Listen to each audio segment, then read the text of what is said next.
मामांगम में भाग लेने के लिए अगर एक भी योद्धा वल्लवराज से जा रहा है तो यहाँ की औरतों के मन में जलती बदले की आग की वजह से है।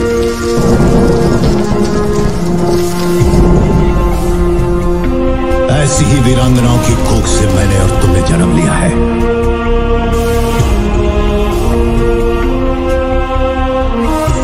वल्लुवनाथ की स्त्रियों को ये अधिकार नहीं।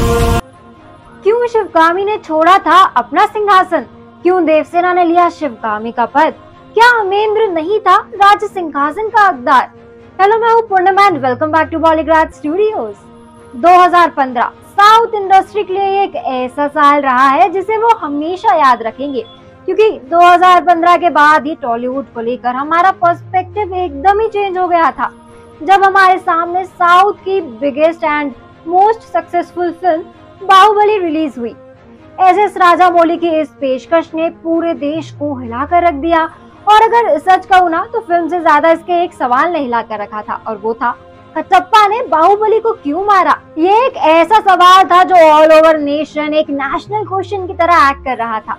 3 साल बाद जब बाहुबली द कंक्लूजन में हमें इसका जवाब मिला और फिल्म पर्दे पर आई, तो सबसे पहले तो इसने ऑडियंस को इमोशंस के सागर में डुबा दिया, और उसके साथ ही इंडिया में कमाई के कई सारे रिकॉर्ड तोड़ दिए। लेकिन फिल्म में एक हैप्पी एंडिंग के बाद भी कुछ ऐसे सवाल छिपे रह गए जिसका जवाब जानने को फैंस बहुत एक्साइटेड थे।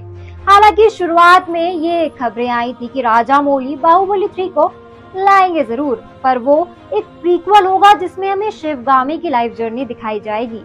लेकिन टाइम के साथ ये आइडिया भी ड्रॉप हो गया और डायरेक्टर्स ने इसे कैंसिल कर दिया। अब खबरें ये आ रही हैं कि इन फ्यूचर राजामौली बाहुबली की स्क्रिप्ट पर काम कर सकते हैं, जहां वो बाहुबली की कहानी को आगे बढ़ाएंगे, लेकिन असली कहानी टिकी होगी बाहुबली की कोर स्टोरी पर। यानी फिल्म में हमें बाहुबली 3 के कई सवालों के जवाब दिए जाएंगे, जिनमें सबसे पहला जवाब होगा कि आखिर क्यों देवसेना महेशमती की गद्दी की असली हकदार होते हुए भी उस पर नहीं बैठी। फिल्म के क्लाइमेक्स में हमें ये दिखाया गया था कि देवसेना ने अपने बेटे महेंद्र बाहुबली को महेशमती के सिंहासन पर बैठाया है, पर अगर हम बाहुबली की कोर स्टोरी में देखें तो स्टोरी की शुरुआत में ही हमें ये दिखाया जाता है कि महेशमती में राज सिंहासन पर कोई भी राज कर सकता है।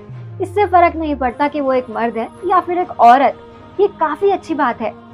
साम्राज्य में राजा के निधन के बाद जब शिवगामी से उनके सभा के कुछ परिजन ये कहते दिखे कि आप तो सर्वज्ञानी हैं, एक कुशल योद्धा के साथ साथ बुद्धि में भी सबसे अव्वल हैं, तो आप इस सिंहासन के लिए सबसे श्रेष्ठ हैं, आपसे बेहतर महेशमती को कोई और नहीं संभाल सकता, तो आप इस सिंहासन को क्यों नहीं अपना लेती। इसके जवाब में शिवगामी सीधे मना कर देती है, और उनका जवाब होता है कि वो राजमाता के पद और अधिकार से ही महेशमती की सेवा करना चाहती है, और उनका मन है उनके इन दोनों बेटों में से कोई एक इस राज्य को संभाले।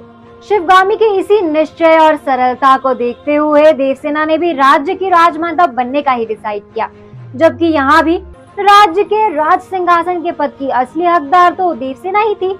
लेकिन उन्होंने शिवगामी की तरह ही अपने बेटों को सिंहासन के लायक समझा और उसे उस पर बैठाया। लेकिन क्या आपने ये गौर किया था कि शिवगामी अपने बेटों को सिंहासन के काबिल बनाने के लिए कितनी शिक्षा दिया करती थी और कुशल बनाया था उनको? बट महेंद्र के पास तो ऐसा कुछ भी नहीं था। ना उसने महेशमती के ग्रंथ पढ़े हैं और ना ही कोई शस्त्र ज्ञान लिया है। ऐसे में वो महेशमती को कैसे संभालेगा? क्या इसी वजह से वो अपने सिंहासन को फिर छोड़ देगा? अब इन सवालों के जवाब के लिए थोड़ा सा इंतजार कीजिए, मैं मिलूंगी आपको नेक्स्ट वीडियो में। आज के लिए इस वीडियो में बस इतना ही। अगर आपको हमारा ये वीडियो पसंद आया हो तो इसको लाइक और शेयर करें, साथ ही सब्सक्राइब करना ना भूलें बॉलीग्राड स्टूडियोज को।